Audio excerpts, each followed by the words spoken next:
Christ died, was buried, and rose, conquering death. Christ died and was buried, but was not the end. He rose again, conquering death, and giving us hope of eternal life. Death is certain for all, but what comes after matters most. May we not be lost to eternal death, but find life in Him. Lord, save us from eternal death. Amen. Cristo murió y fue sepultado, pero ese no fue el final. Resucitó, venciendo la muerte y dándonos la esperanza de la vida eterna.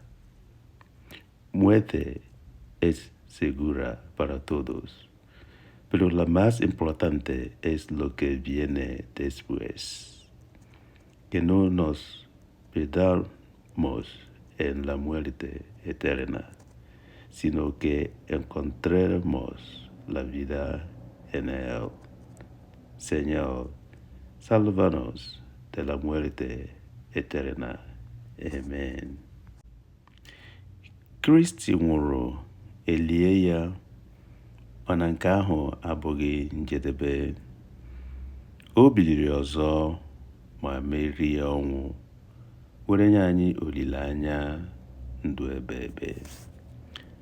Ọnwụ bụ ihe ga-erute mmadụ niile, ma ihe kacha mkpa bụ ihe na-esote ya.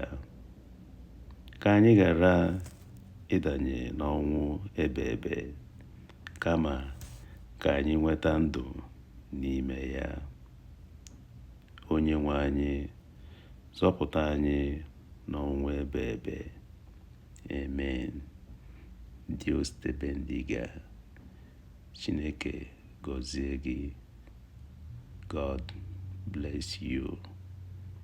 Amen.